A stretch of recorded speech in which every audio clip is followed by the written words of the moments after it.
This is Pretty in Practice, the podcast. Opinions expressed on this podcast are solely those of our own as well as our guests and do not reflect the views and opinions of our respective employers, organizations, academic institutions, committees, other groups, or individuals. All right, welcome back to another episode of Pretty in Practice, the podcast. So today I'd like for us to touch on the not so pretty. So we tend to talk about our pretty and the success of our journeys, but practicing isn't always pretty. But as always, we'll start by getting to know the doctors and dive into Doctor's Diary. What we got? Okay, this is fun. If you could only eat one meal for the rest of your life, what would it be? I'm ready. Tacos. Tacos. That is my favorite food. I love tacos. Solid. Can it be variations? Like, can I say like a right, potato and I can eat like the fries and the mashed potatoes? Yeah. No, because I'm gonna choose a potato. And I'm like chicken tacos, shrimp tacos. Like, I love tacos. Yeah. Oh, it said one thing. She said chicken. I mean, That's what I'm saying. Like, as is a it one category. meal? Or is it a category? Or Is do I it- have to choose exactly one meal? Either way, it's gonna be tacos. No matter what we got in the taco, it's gonna be Yeah. a taco. Tacos are good. The potatoes, that's a good one. Potatoes are like the most Potatoes. versatile thing ever. Yeah. And I then love Hash more. brown, All of them are mashed great. potatoes. Tater tots. Yeah, tater tots. Baked yeah. potato. Potato My vote is potatoes. Yeah. I'm gonna cheat a little bit too. I'm gonna take a seafood boil. It has everything in it. Like, That's very smart. There's thought about that. potatoes, there's shrimp, so you That know is you so won't smart. get bored. You got that variety. Yeah. I like it. I like I it. love That's it. smart lady. Okay. That was real Yeah. smart. They Smarter, didn't not harder. specify. They did not Exactly. specify. I Oh. love it. Good. All right. So today's episode, like I said, we'll be talking about the not so pretty. Our journeys look pretty great at the moment, but they haven't always looked so pretty. I know me personally, my not so pretty time, like the biggest not so pretty time that I can think of is not getting into PT school the first time. And that was really disheartening because I applied to like 10 schools and I've always been known as like a good student. And so like that kind of like, It didn't add up. yeah, like it just took me back because like, are you really a good student? You can get into school. Like, so I would say like, yeah, like that's the biggest not so pretty thing. But I will say like, I was able to kind of turn it around. And I took a gap year. Worked as an ABA therapist, as I've mentioned before, with kids with autism. Retook like my GRE and retook some classes and kind of made my application better with more shadow hours. And I was able to turn that not so pretty into pretty, and I was made it to PT school. So And look at you now. That's exactly Montgomery. Period. But I know you ladies also have times in your journeys that are not so pretty, so we'd love for you to Well, share I with our actually have a audience. follow-up question for you on that. Mhm. Can you talk about like what went through your mind at that time and where were you mentally Mhm. when that first happened? I feel like I've mentioned before, but I'm definitely gonna say it again that I like to take no as a no, like, and I got 10 no's. So like, what more else? I was like, what more else do I need to know or ask? Like, I tried and I tried really hard. Like, so Right. I honestly was like, it's done. Like, all right, what's my plan B? Like, I was gonna come up with a plan B, even though I did not have a plan B, because that was it. Like, I knew once I took my movement and sports science degree that I couldn't do much with that. And so I knew that I needed to go to physical therapy school or, I don't know, there was no plan B, right? Because you couldn't do Right, anything with that major for real. Like, Right. worthwhile, I should say. Like, there are things you can do, but like, It's not hard. Yeah, like Find it takes something more different, thinking. like, Like so you have to be creative with it, and that wasn't my plan. So I'm gonna say like not at all. But my mom was able to kind of talk me into applying again, and she's like, oh, like you don't know, like give it another try. Okay, one more. I'm like, all right, one more. Like, but if I get the same amount of no's again, like I'm not doing it. Okay. Yeah, you're not gonna take that aside. Yeah, but I mean, I'm really glad that she got me to do it again. Because had it been my own brain, like we wouldn't be here today. That's fair. And that's why it's important to have a support system Mhm. because when you're going through the trenches, like, you're right. Like, when you fail, like, it feels like it's the end, or you feel like the failure is a sign that maybe you're not supposed to do this. And so when you have people in your corner that, you know, kind of bring it back to perspective that, you know, maybe that's not what it means. Mm-hmm. And, you know, I'm thankful that you did have, you know, your mom to push you and to say try again, because I mean, it's crazy that, you know, she was able to, you know, convince you, and you know, did everything that you had to do. And to be honest, I personally feel like everything that you did in that gap year, like that forced gap year, probably made you into a better PT, a better student, like all of that. So although, you know, I'm sure in that moment it was disappointing and it was challenging, you know, you overcame it, and it was honestly a blessing in disguise because of what you gained, you know, in that time. Yeah, I can definitely agree. I went to school for endless amount of time back to back, so it did give me a break. Like, you know, I didn't think that I needed a break. Like, no, I'm going to not want to go back to school type of thing, but like sometimes a break is really necessary. And like, I was able to recoup and jump into PT school with 7 classes and do well. Like, I got a really good grades.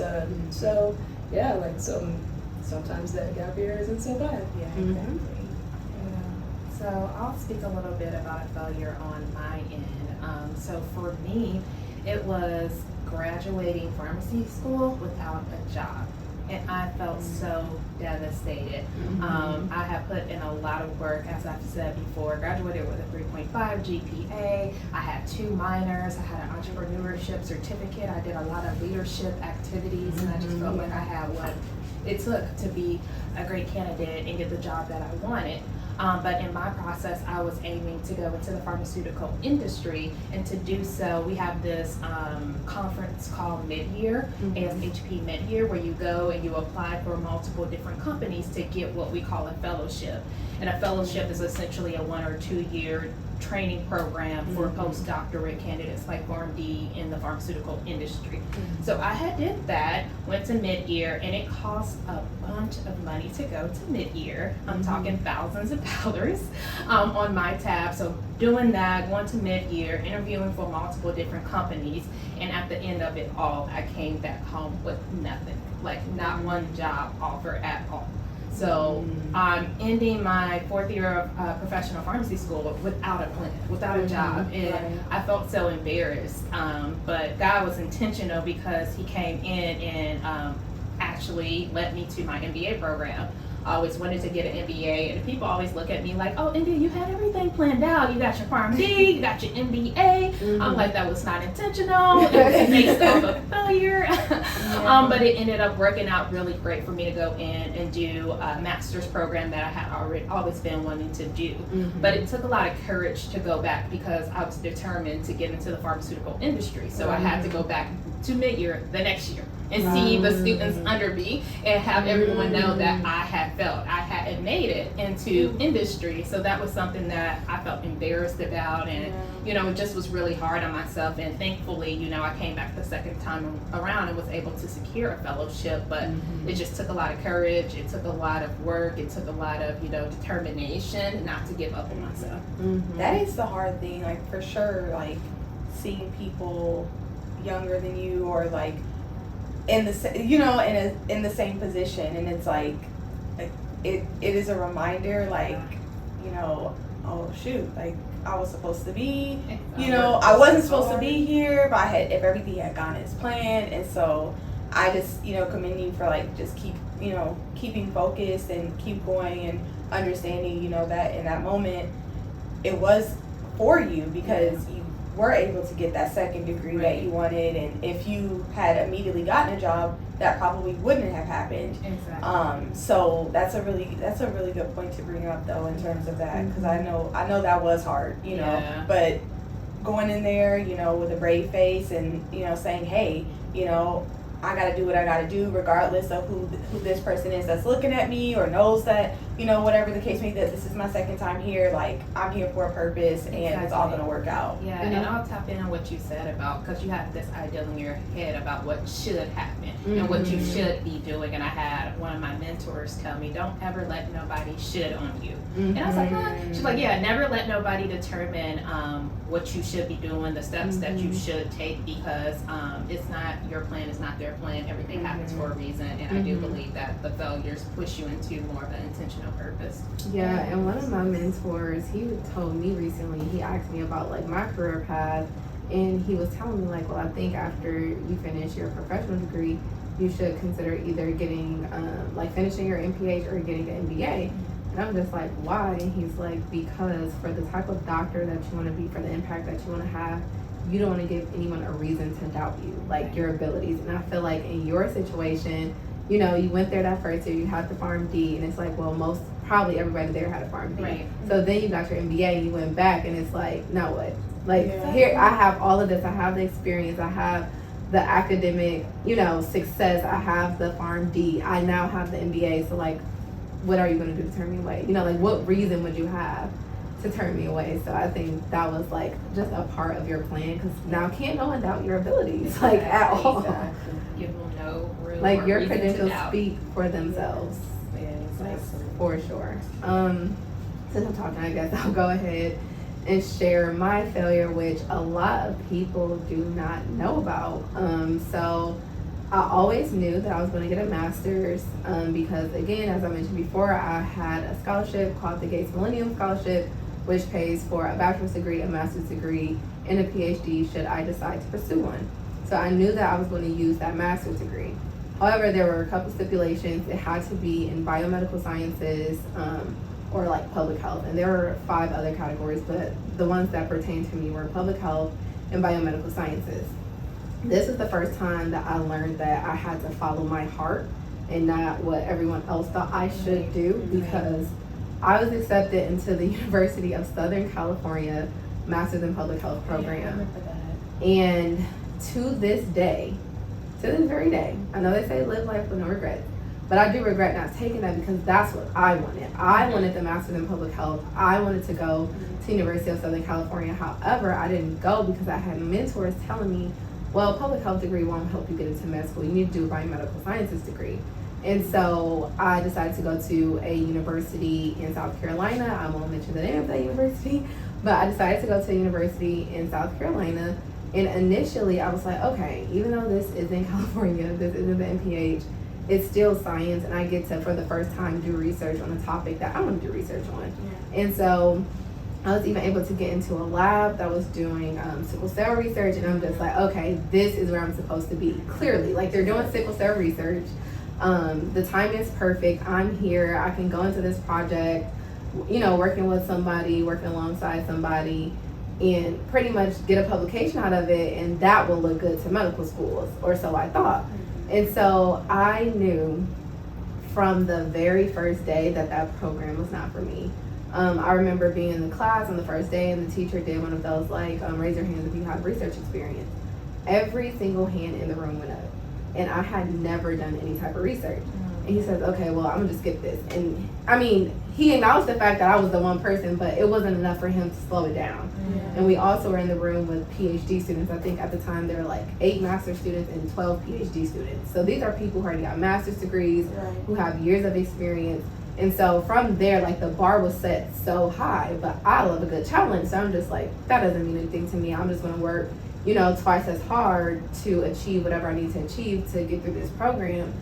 And every day was a struggle to get there. And I've never felt like that about school in my life. Like, I'm like the bright-eyed person who's ready to learn. But in this case, I was just like, it was like a basic sciences, biomedical sciences program. And so it was just so finite details. And I'm just like, this isn't what I want to do. And I remember having to go to lab every day and do, like, run experiments. And I'm just like, okay, this is interesting, but this is not who I am or the impact that I want to have. The research is important. I commend anyone who does basic science research, but it's just not for me. Like, I wanted to talk to patients. I wanted to interact with people. I didn't want to be inside of a lab, looking at images under a microscope or running like experiments. And so I remember I met with the dean of the medical school at that institution, and she was a Black woman. And I told her, I was like, here are my goals. I want to become a physician. Do you think this program will help me get there? And she's like, I know that you moved here, all the way from Michigan. And she was like, no, I'm sorry to tell you this, but no, I don't. She was like, this is not the kind of science classes that we want to see for medical school. And it was like devastating because I'm like, I had just moved, from like the Midwest to South Carolina. I thought this program would help me get into med school, and I also thought I would have an impact on like the sickle cell community. And to have someone tell me that like, yeah, this isn't the path, and if you are serious about getting into medical school, you need to withdraw, is her exact words. And I said, withdraw? I've never withdrew from a class, let alone an entire program. And I remember calling my mom and telling her about it, and she's like, no, I don't think you should. And granted, like my mom, I'm not like first generation, my mom has a master's, and she was just like, I think you're doubting yourself. I think you can do it. And I was trying to explain to her, it's not about my ability to do it. I just don't think it's right for me. And she didn't necessarily agree with the decision. And I remember pretty much saying like, this is the lesson that God wants to teach me, is that I should have followed my heart versus what my mentors and everyone else was telling me to do. And so I made the decision. I'll never forget. It was in October. And I got all the paperwork. I called my scholarship organization. I said, hey, this is what's happening. If I decide to leave this program, will I still receive funding if I'm able to get into another master's program? And they was like, yes, like do what's best for you. That was my sign from God that like this fight is not over. It's not over. Just go do what you gotta do. You're not gonna understand it right now, but it'll come back full circle. And so I remember I withdrew from the program. And when I tell y'all, it felt like the biggest weight lifted off of my shoulders, because I'm like, oh, okay, like now I can get back on track. And then that's when I mentioned previously that I worked as a patient care technician, which is just a fancy word for a nurse assistant. So during that time in South Carolina, I worked as a PCT. And, at the time I wasn't appreciative of the experience, but in retrospect, it truly like shaped what type of doctor I'm going to be, what type of medical student I currently am. I learned so many different hands-on skills and just like how to interact and talk to patients from all different backgrounds. I mean, if you've ever been to Charleston, South Carolina, it is an interesting place. So like, I met a lot of different people, and that part of the experience I absolutely don't regret. And then I remember, I'm like, okay, so what's the next step? Like you got all of the thousands of hours working as a PCT, but now what? Because you still got to get to med school. Now you somehow got approved to another graduate program that, although I withdrew from this program, I'm worthy to like complete chores. And I remember I contacted people who wrote my letters of recommendations for grad school, and I'm like, hey, this is the situation. Please just give me a chance. And so like they all were behind me. They're like, you got this. We believe in you. Even one of like the research mentor I worked with at that university, he even wrote me a letter and was like, I believe that you are going to be a doctor, but you are going to be like either a medical doctor or a doctor of osteopathic medicine, not a PhD. Like, but I believe in you and I believe in your mission. So he wrote me a letter. Needless to say, I got into Case Western, moved to Ohio, did my master's in medical physiology, which was an amazing program. I talked about how I was like a TA during that program, found out I had a passion for teaching. And then that's when I started to realize like God has me where he wanted to have me. Like, sure, I could have went to Cali and lived like that Cali life. Yeah. Ooh, I regret it, but it's okay. But I'm like, God has me exactly where I need to be. I'm closer to home. In a state where I'm like, at one of the best hospitals in the nation. So I have access to like those facilities and those physicians and those research mentors, tapped into all of that. And I think that's why I ended up in the position that I'm in now. I would have never, if you had told me in October of 2017 that I would have gone into an accelerated medical school program after withdrawing in graduate school, I would have been like, you have the wrong D. It's not me. Like, no, we have the wrong person, but it is not I.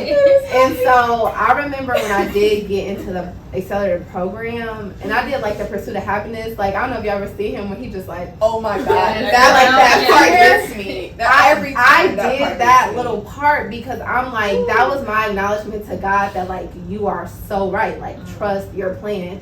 And then I'll end by saying, when I chose medical school, I had so many people telling me, oh, go to allopathic route.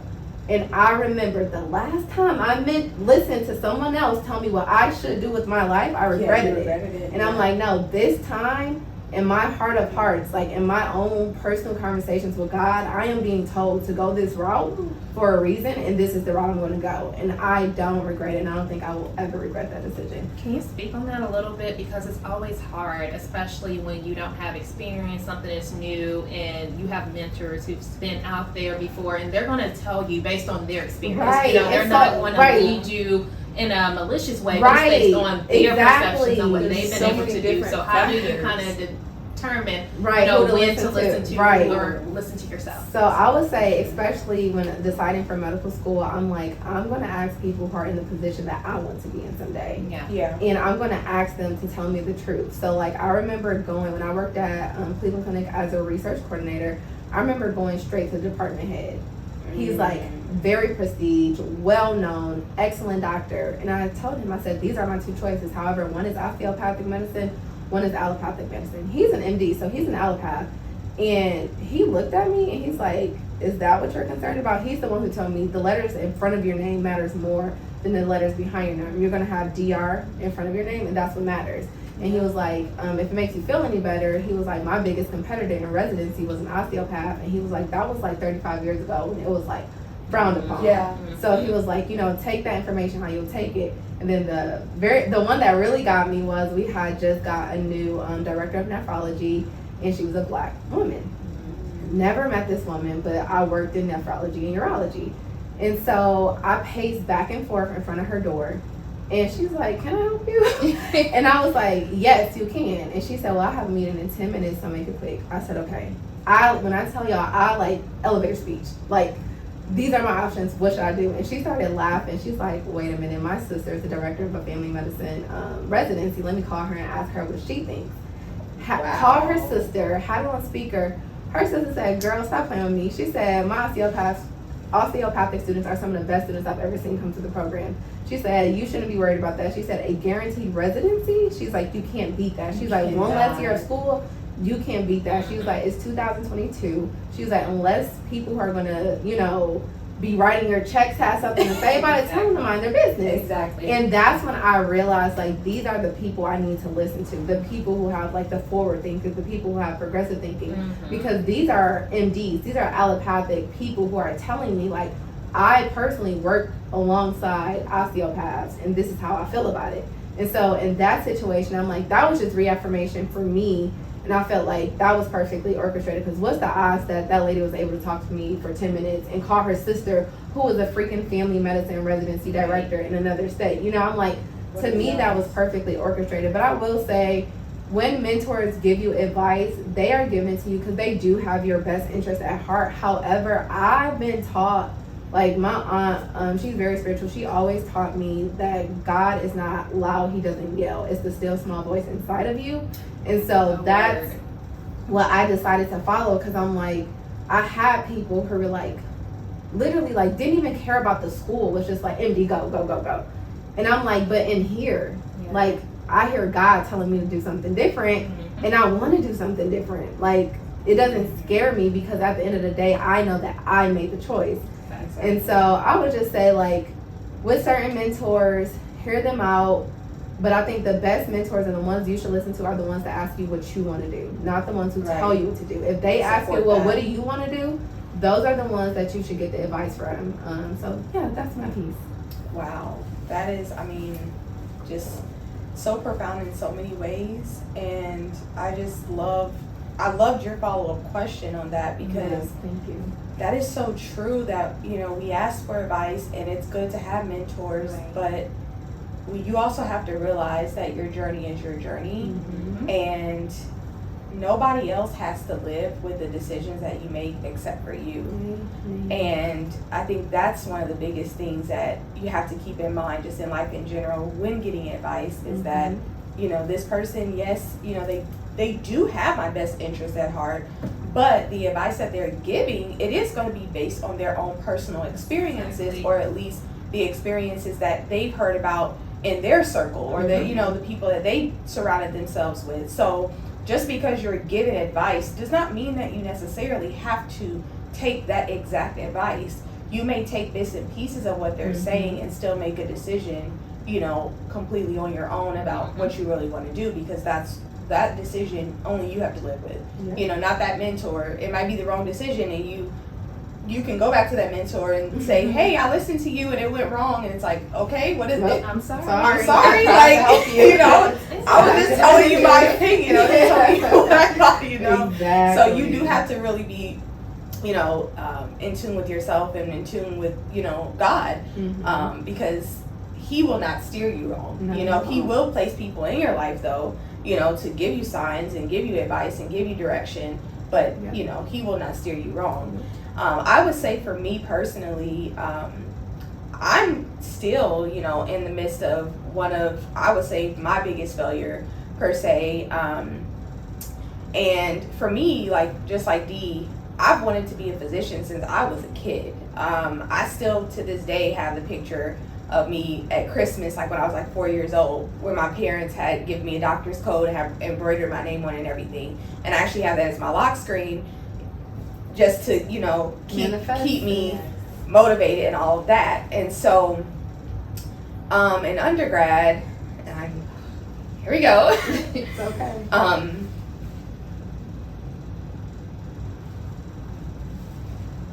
Take your time, sis. Because I'm sure somebody listening has had a similar or is And is currently going feeling through this exactly. So I've always worked really hard, and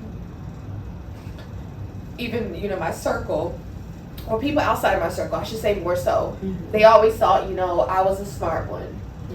In high school, you know, I took the advanced placement classes. I was in, you know, I skipped math, so I was in calculus by the time I was in senior.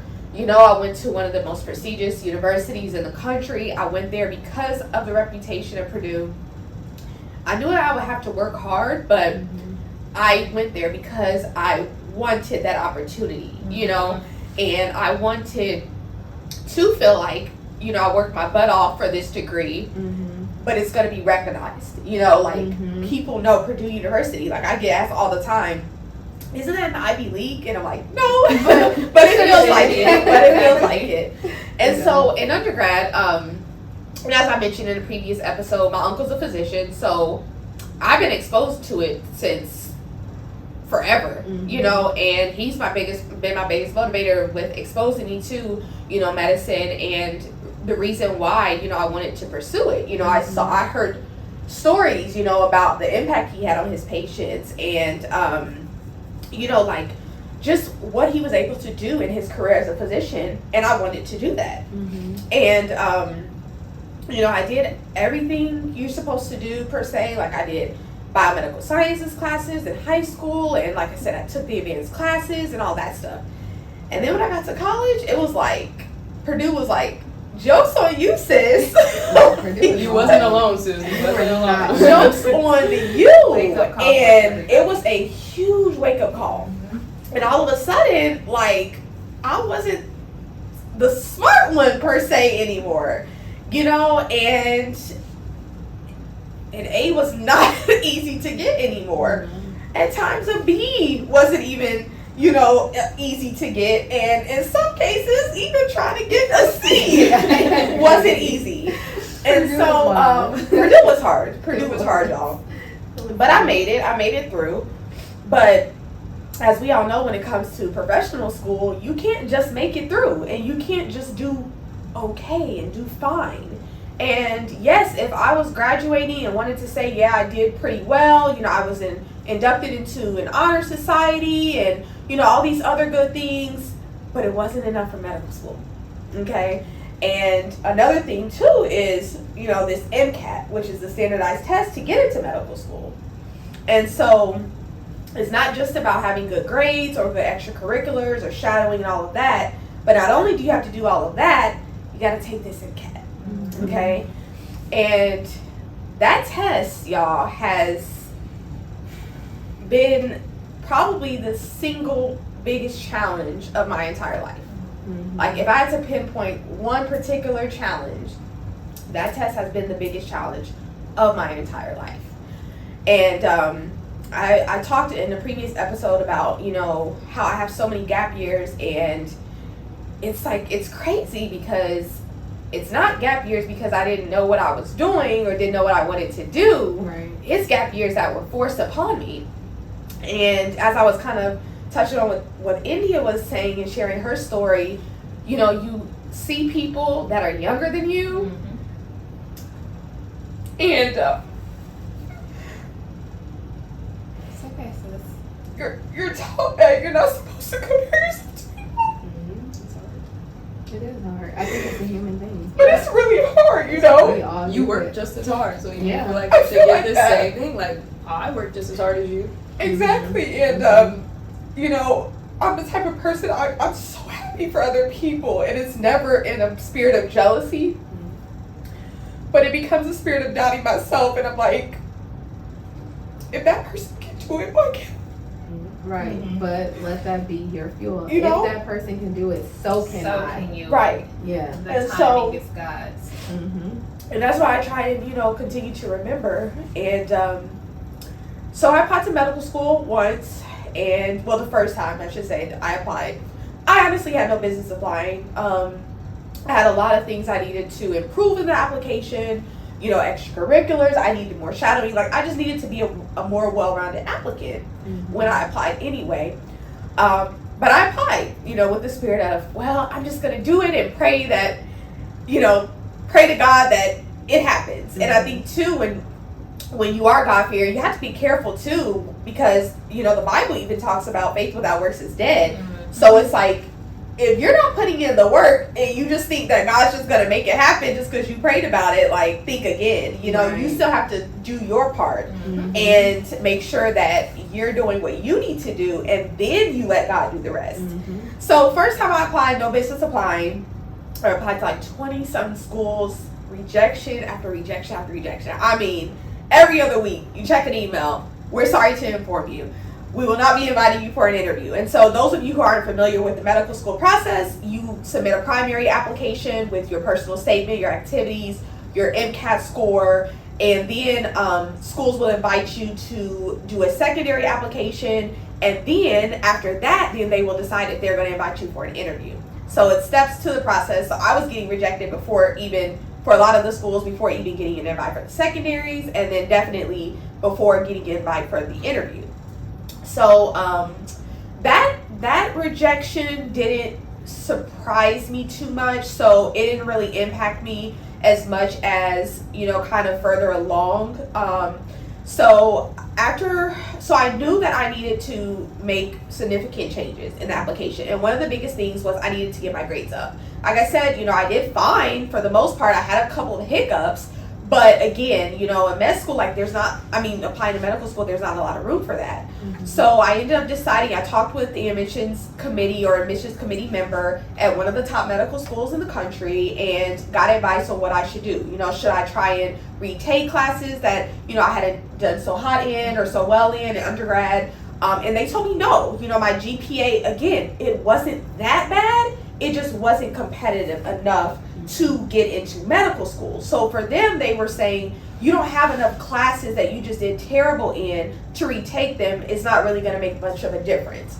You need to show that you can handle the rigors of medical school. And what that meant is they suggested that I get a master's degree. And so I took that advice to go ahead and pursue a master's degree, and very happy that I did that. Ended up moving to Florida. I've been there since I graduated, so never would have had that opportunity if I hadn't decided, to kind of heed that advice. And again, that was an expensive decision. So I had to be confident, even though an admissions person told me that, I still had to be confident in that decision because financially, there weren't scholarships. This was a program that was going to be completely loan-based, because I wasn't going to work. Like, I was like, this is what I need to do to get where I need to go. So I had to be sure of that decision. So once again, kind of tying into that, you may get advice. And again, this isn't a top school in the country, admissions person, like they're looking at thousands of applications a year and knowing exactly what they're looking for. But again, I had to be confident in that decision for myself, and after doing research, I realized, that was the best, decision or opportunity for me to, try and work on improving that application. So fast forward, I got the degree, did really well in my master's program, started restudying for the MCAT. And at that point, it was my second opportunity to study, to take the MCAT, and it was my second time applying. So I finally take the MCAT exam. I was applying that for the second time, and I ended up taking the MCAT the last possible day you could take it to still be considered for that cycle. So essentially, when you apply to medical school, you're applying for a whole year before you're actually going to attend. So the application opens up in June, usually end of May, early June of the year, and then you don't matriculate until the next year. So if you apply to medical school this month, June 2022, you are not going to start medical school until August or July of 2023. So I had submitted my application, my primary application, before I even took the MCAT. So I was, going on faith at that point because I did not know what that MCAT score was going to be. But because I was taking it the last possible day, I didn't have time to wait, for that MCAT score to come in because I was already kind of late in the cycle anyway. So I get the MCAT score. It's not what I wanted it to be. And so and when I say not what I'm not talking about I was being picky. Like it wasn't where it needed to be, like at all. And so I was faced with the decision: do I forfeit the cycle? Because at this point, my application has already been processed. So medical schools are seeing my application and waiting on this MCAT score. And it was either you take this, you go ahead and complete the cycle, or you forfeit the cycle, withdraw your application, and you just wait till the next year. And so, I had followed up with, some of my mentors. Like, I know I had talked to Dee about it. And I know people in medical school. I know people in the medical field. So I had talked to a lot of people about this. And honestly, nobody gave me a direct answer. And I was like, okay, like, help. Like, what do you want me to do? But everybody was like telling me, experiences and things like that, but they were like, ultimately, like, it's your decision, because at this point, like, you're the one paying for the secondaries. You're the one that's going to have to, if you're invited for interviews and things like that, like, prepare for these things. And so ultimately I decided that I had put so much into my primary application. I was just like, Lord, this is in your hands. I'm going to go ahead and finish out this cycle. And so I submitted my secondary applications. It was December, and I still hadn't gotten any interviews. I had gotten rejections left and right. I mean, I was getting emails left and right. We're sorry to inform you, we will not be pursuing an interview for you this cycle. Kept going, and I probably got to cry happy tears because this was like, this was a huge blessing. But I ended up getting an invite in December for my top choice medical school, which is an MD program. My top choice is an MD program. And I was like ecstatic because I thought, like, this is God's work, like there's no way with my score and applying as late as I did, there's no way. Like I was like, I'm not getting an interview. Like, I'm just doing, like, I'm just like, Lord, if you see fit, cool. But I just knew it just didn't seem possible, right? Make that way. So I was absolutely ecstatic. I registered for the interview. It was a virtual interview, and it would be in January. So I was so happy because I'm like, this is I do want to note, this was an extremely competitive school. So it like that was a divine thing that happened. Okay, Very much so. that was a divine thing that happened They rejected because the secondary. because the circumstances were not in my favor. Yeah. Not for a school like that. Not for a school with a 6% interview rate. Okay, that's not even admission. That is just to interview you. 6%. And I'm sure Okay. that's a morale booster. Like after everything you went through, Absolutely. to be able to say, "Hey, Like, oh my I gosh, got my this top choice. Like, interview." what? That's validation of all What? your hard work. So at this point, I'm like, oh, I got this. Yeah. I got this. Like, I was like, ain't no way. Like, this is too much of a miracle for it not to be. And I was very confident. Like, I was like, I know I have some hiccups in my application. So if y'all give me this interview, I promise you I will nail it.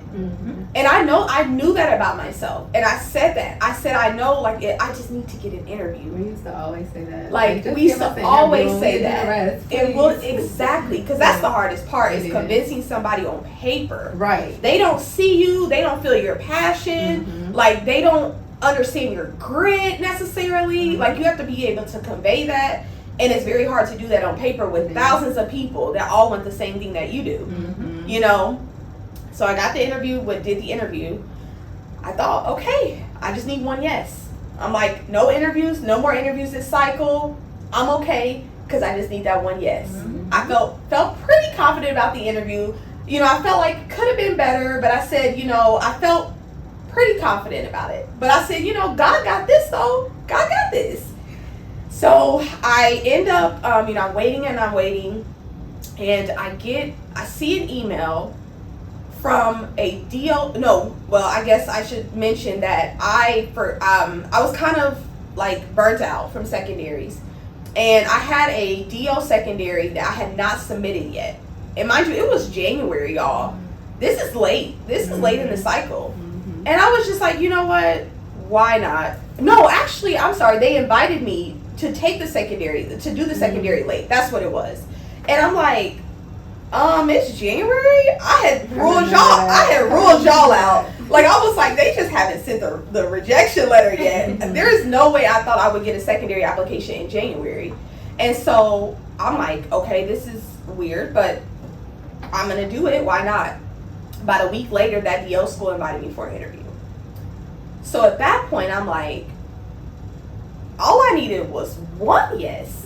Like, okay, God, you showing out now. I see. Like, you like, okay, you showing off. Not like you showing out and you're showing off. Like, look at me, look at what I can do. You know, I'm God. Like, you thought all the odds were against you, but I'm about to give you choices. Okay? Say it. So I end up doing the DO interview. I felt like I nailed it. Like, I was like, oh, I'm getting into medical school. Like, I was that confident. And I'm not usually that confident in general, and I do need to work on confidence, but I was so, like, I just knew. Like, I mean, the interviewers had excellent feedback. I mean, they were extremely impressed with how much I knew about their school, how much how much I was able to convey why exactly I wanted to go to their school. Like, I mean, everything just seemed like it was on track. And I was like, oh my God, like, I really get into medical school. Like, I'm just waiting, but I'm about to get into medical school. Now, obviously, I still had my top choice out there, but I was like, either way, like, it was a great school. So I'm like, if I had got in, I was going to go. So the cycle goes on or whatever. I finally hear back from the MD school, and I was waitlisted. And it was devastating.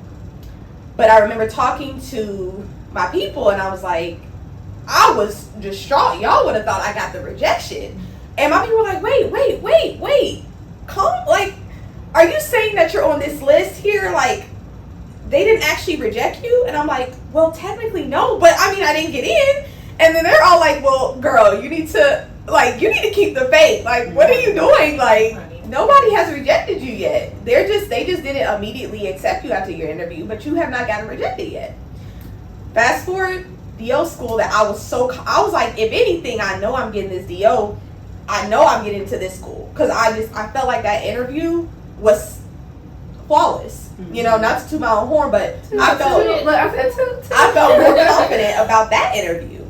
And then I did the MD one. Even though the MD one was my top choice and I was still rooting for that school, I just felt like the DO one was better in general. And it was my second interview, you know, the nervousness was a little bit out and everything.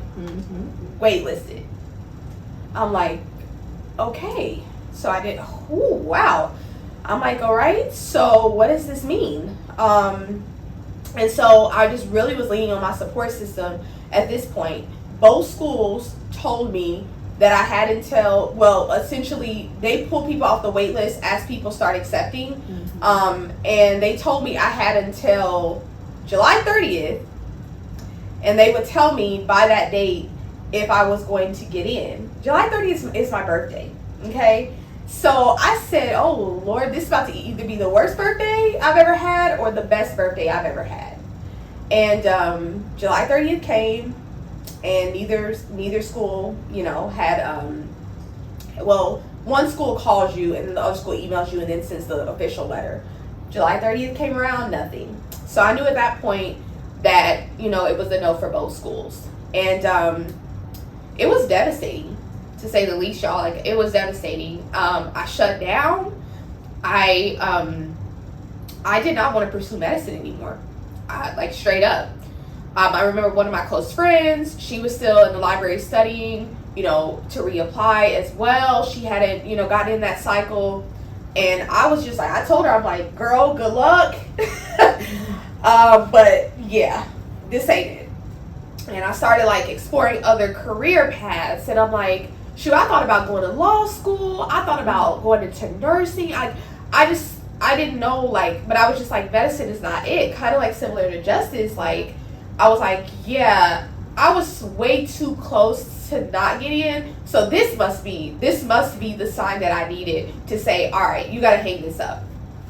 So for months and months and months, you know, I stopped even thinking about medical school. You know, I stopped studying for the MCAT, all of those things. And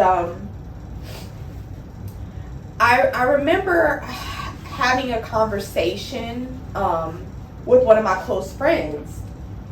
And I was just like, but I don't know what else I would want to do. And I'm like, I don't think this is for me anymore, but what else am I going to do? Like, I thought about this, but I don't really want to do that. I thought about that, I don't want to do that. And I couldn't figure out anything else that I would even want to try to do.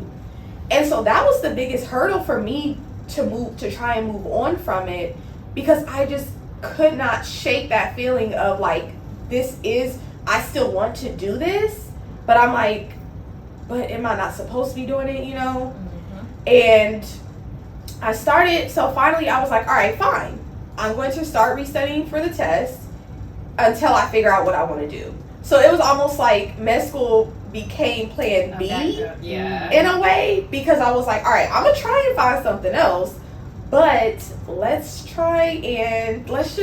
I can't just sit here and do nothing. So fine, let's just try and see if we can pull through on this test.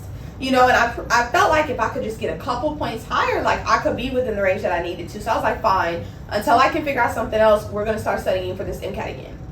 Now, I really didn't tell anybody that I had decided to do that, because a lot of people around me just knew that I was not in the mental space for, you know, med school anymore, and that I had kind of almost given up on it. So I didn't really tell people, because I didn't want them to like feel like, oh, she's back on this track again, like, and then kind of get their hopes up, only for me to be like, yeah, no, I decided it's not for me.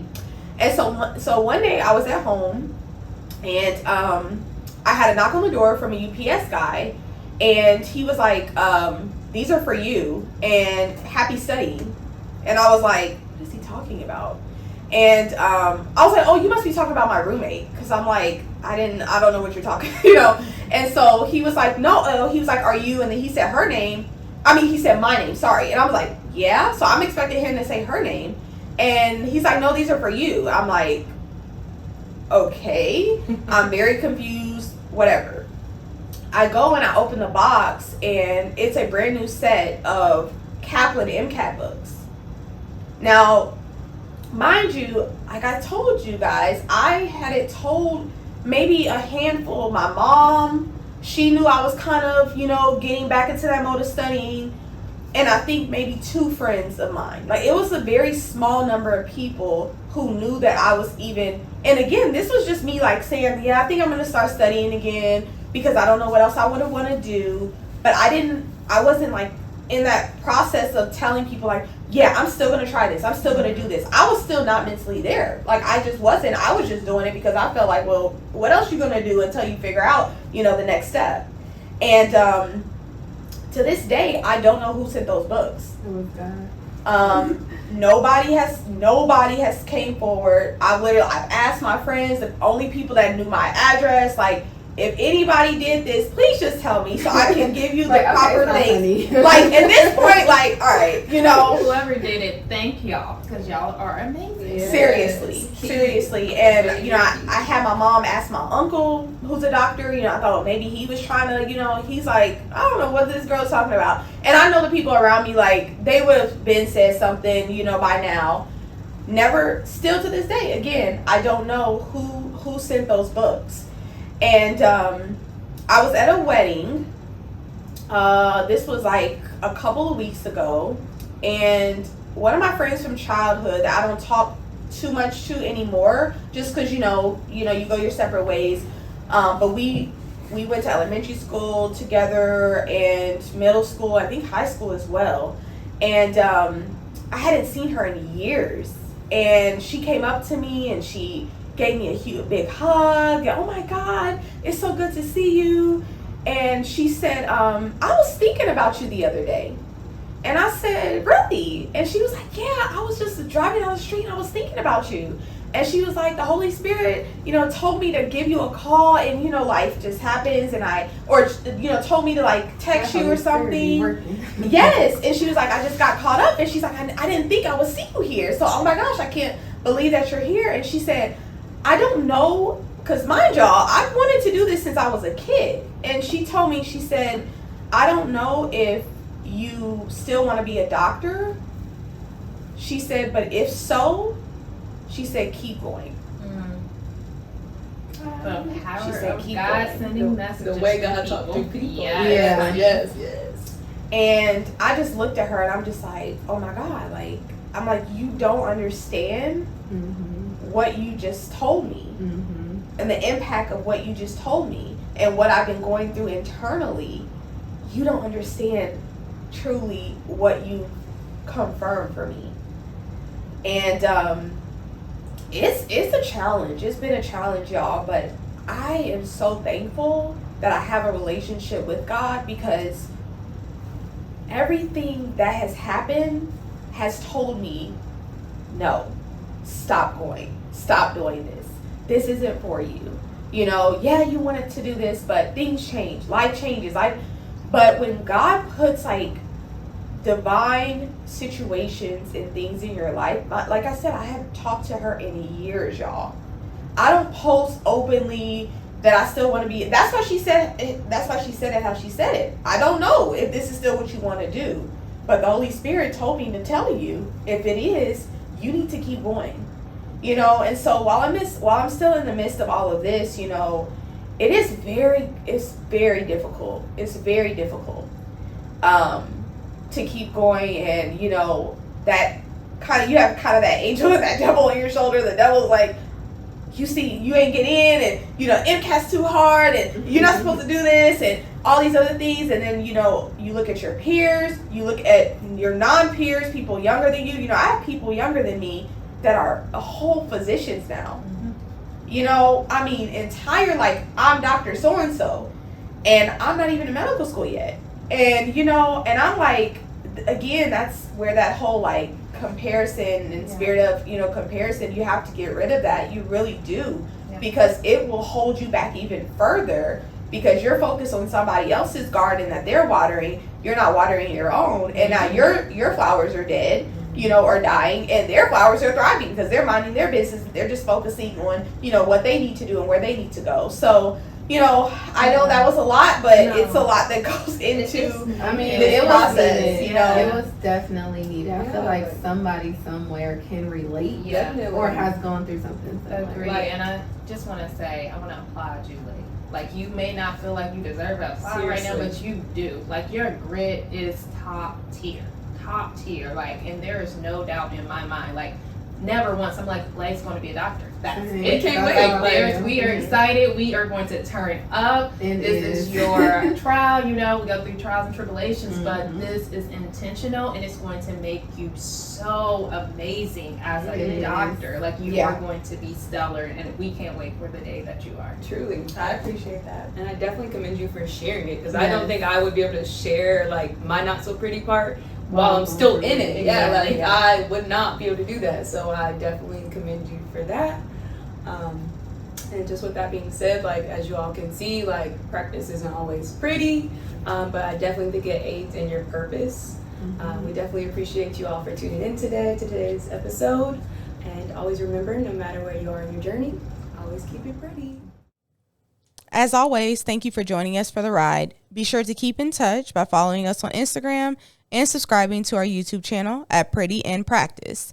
Feel free to send us a DM of any topics you want us to discuss, and you might hear them on a future Pretty in Practice episode. Keep it pretty.